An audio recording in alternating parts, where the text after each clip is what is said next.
My journey with video games started kind of rough. I wasn't so much a gamer kid growing up, partially due to having way too much energy, and partially because my mother had taken my sisters and me all over Florida for a year and a half. We were also dirt poor, so that might have also been a factor. I was around 5 years old when I first played the original Zelda. I didn't beat it, and honestly, I don't think I got to the first dungeon. I just went around hitting things with a sword and having a good time. A year later, I played the sequel and had a bit better of a time coming to grasp with how to actually do plot relevant things, but still dropped it in favor of almost getting hit by Miami traffic on my bike every other week.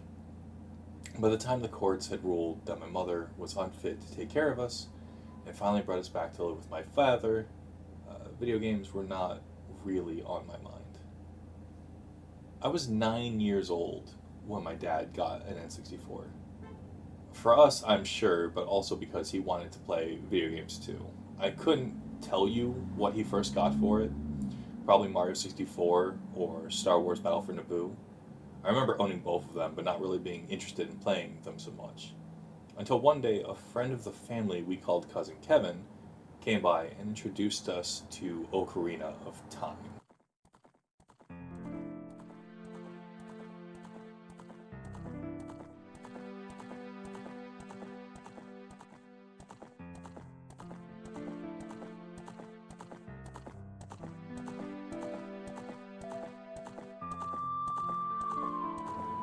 I don't know what it was, but for some reason I needed to play this game.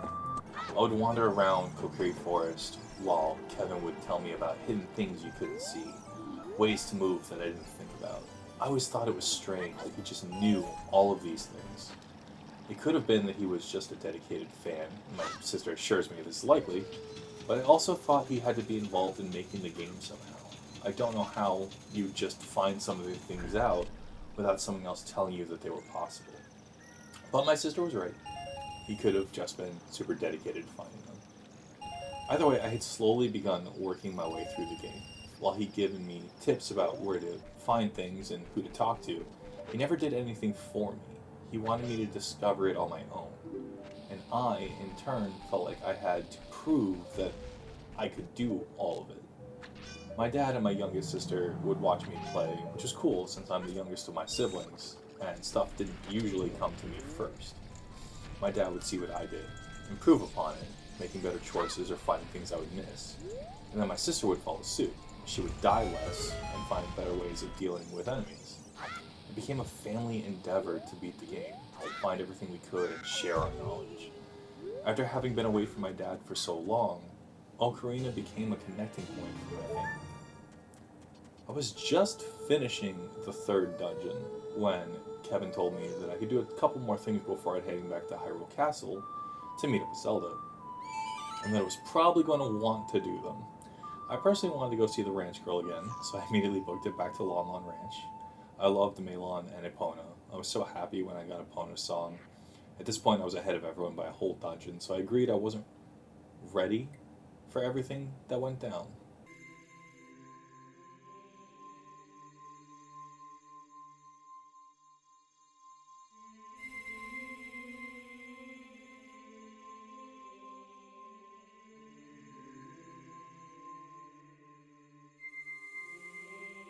I wasn't ready to become an adult in a world that had gotten so much worse. Leaving the Temple of Time was a shock to me.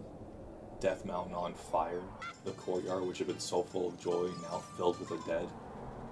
Kevin had made me get the Sun songs. I was familiar with Three Deads before this, but not here. Not where everyone I liked was. And just like that, I had to stop playing. I think it took about a month for me to try and play again. I went right out of Hyrule Castle and into Hyrule Field. The drawbridge was destroyed, and after immediately going back to Lon Lon, was beyond pissed that Ingo was somehow in charge.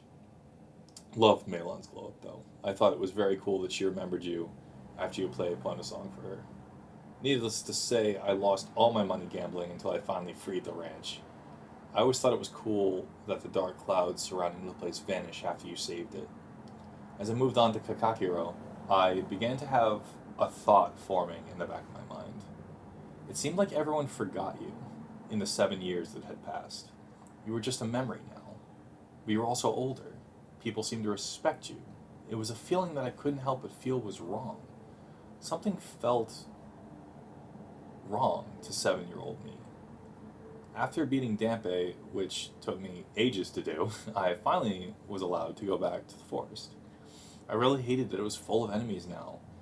Kevin told me that the Deku Tree did die 7 years ago, so it made sense that things had gotten bad. None of the Kokiri children recognized you either. It really felt like it was a stranger in my own home. Midel feeling like he recognized you gave me a pretty big smile, though. And Sheik drops down, spouts some poetic crap, and fucks off again. Great. The Forest Temple didn't make me feel bad, per se, but it was cool to note the things that I had fought now felt easier. Even when enemies got bigger, I felt like I could still beat them just fine. My dad would later say that we were stronger because you grew up. So now I wanted to grow up, be as strong as Link. I didn't really have a hard time being the Forest Temple. There was no backtracking to other temples when it was done, which, thanks. It was probably the worst part of Child Dungeons. Deku Link Sprout also made me smile when he first showed up.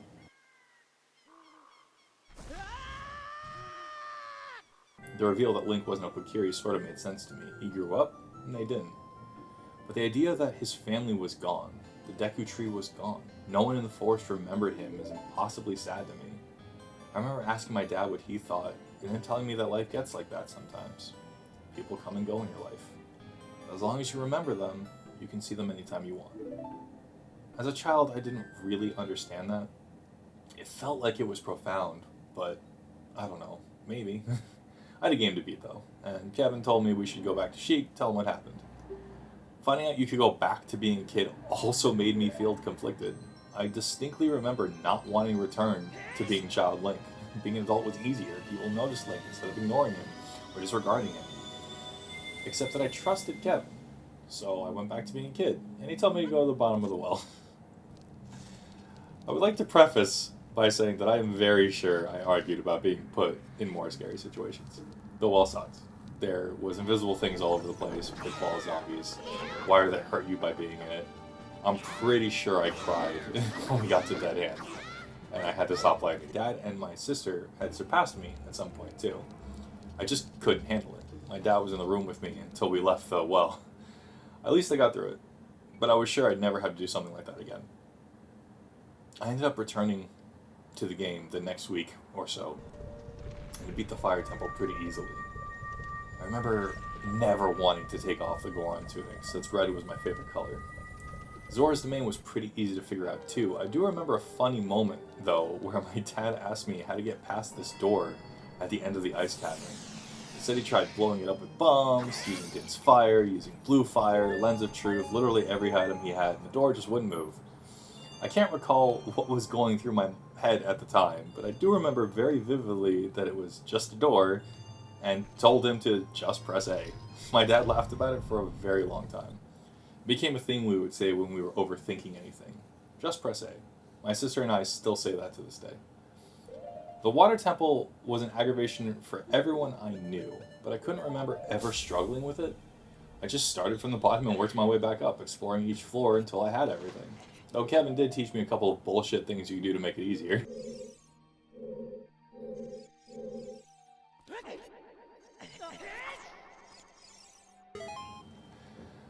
Beating the temple meant that I was finally caught up with my dad. So, after getting the fire arrow, I stopped playing for a bit, waiting for my sister who had caught up too. Hilariously, when I looked at what my dad was doing at the time, I didn't really notice that the structure surrounding the well in his file was gone. When I got to Kakaguro, and Sheik gets his axe kicked by a shadow, I should have known. But then they straight up tell you to go to the graveyard, so I started panicking. My dad said it wasn't that bad. I trusted him, so I went straight in. The fucking Dead Hand comes back, so fun for a 10-year-old. Legit cried when I saw the hands again, no joke. But I did better this time. Maybe because I was an adult, maybe because my dad and Kevin were watching me, and I knew that they had already done it. I cried, got scared a couple more things in this place, but I did manage to beat it in the end. Nowadays, it's a breeze. I always breeze through stuff like this, but it's crazy how much this stuff messed me up as a kid. The desert was really fun. I love the Gerudo, and I really enjoyed recruiting the Carpenters by sneaking around the base. Being recognized as a fellow thief made me giggle a bit. I still don't know I'm a hero. The desert wasn't bad either. Uh, the lens of truth works pretty well not to get lost. I still managed to get lost, but I was 10, so being told you had to enter the temple as a kid wasn't that bad this time. I sort of expected it to come up again. I was disappointed that you couldn't explore the fortress as a kid for some reason. Uh, the Gerudo Fortress as a kid for some reason. But I guess it's fair. I liked Nibiru. Someone who was trying to do the same thing as me was against Ganondorf, sounded awesome. The innuendos flew right over my head. My dad was constantly doing a dry chuckle every time one came up. I also love the Iron Knight fight. It was the first normal enemy that I really felt was a step up. Watching Nibiru get brainwashed also sucked. I think I reasoned that everyone I knew had become saves. She was probably going to too. And yep, absolutely called it. Also, this fight slaps. Kinda saw Zelda coming back too. Didn't see her becoming Sheik though. Kinda yelled a lot what my dad found very funny. Ganondorf ruining the moment was a big blow to me. I never tried going back to Hyrule Castle, so when you do, I was super surprised that everything was lava and the castle was floating. Storming the castle was a great feeling too. Everything you learn comes up again, and as you destroy the barriers and the sages add their power to yours, the Golden Gauntlets are the coolest shit ever. Even back then, being able to pick up these giant pillars like they were nothing and toss them aside made me beyond hype. At this point, all three of us were in the same area. I was the furthest ahead, my dad was right behind me, and my sister was a little further than that. Climbing the stairs and hearing the organ play was crazy, but there we were, all three of us. My dad and my sister watched me walk up and take on Ganon. I had lost the first fight by falling at least twice. Something that my dad never let me live down. He only fell once. Kevin told us that there was a hidden grotto inside the castle that had fairies and potions. So we went and got fully stocked up and won. I really thought it was over too. No, not scared because the tower was collapsing. My dad was commenting that he was going to try and remember what I did so it'd be easier for him. I felt like I was doing good regardless of that. How much I messed up. I didn't know Ganon transformed either. So when we got to the giant flat area, I knew it was going to be a boss fight, but I didn't know it was actually Ganon. Ganon's design was actually really cool looking too. And Kevin told us we would cheese the whole thing by rolling under his legs. After dying, yes. Also, pulling out the Vigron sword was so cool. I wish we could have kept it for the whole fight. Winning and watching Ganon get sealed was informative, mainly due to when my dad died.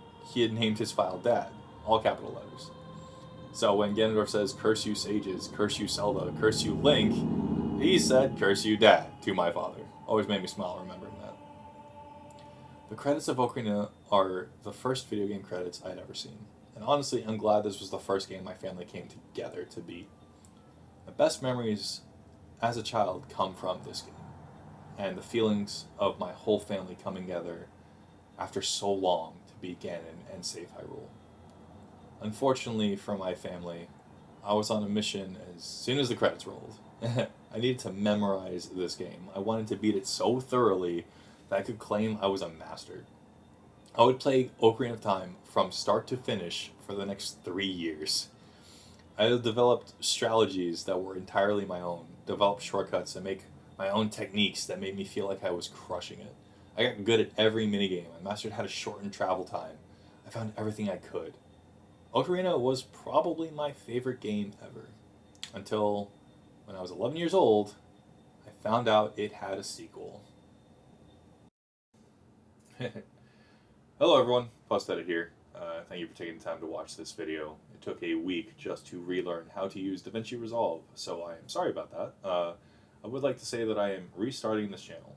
I feel like a lot of my old videos are not really who I am anymore, and I'll still leave them up, but I'm going to be redoing a lot of my old videos and with better editing and with my actual personality. I feel like that will be more authentic and more entertaining. I have a good amount of videos already ready to go, so hopefully I can start uploading things soon. I would like to thank some people for getting me back into making things. First, the Kugan Valia for making me feel like Konami and fans care about Suikoden again. Your videos make me pretty happy to get back into the swing of things. Please check out his YouTube channel. Secondly, Chugger Conroy for making me feel like Let's Playing is worth doing again. Your energy and enthusiasm was enough to get me to try and pick up editing again after so long. Please check out his YouTube channel. He's fantastic. And finally, to my sister Shizu, who I bounce ideas off all the time. I could not have done this without you. And with that being said, I'll be uploading a solo Tales of series where I go through every game in the series, and a Suikoden series where my sister and I go through all of Suikoden and talk about the characters. Please look forward to it. I'm still getting back into the swing of things, but I will try to upload at least twice a week. So with that, I will see you all next time. Bye!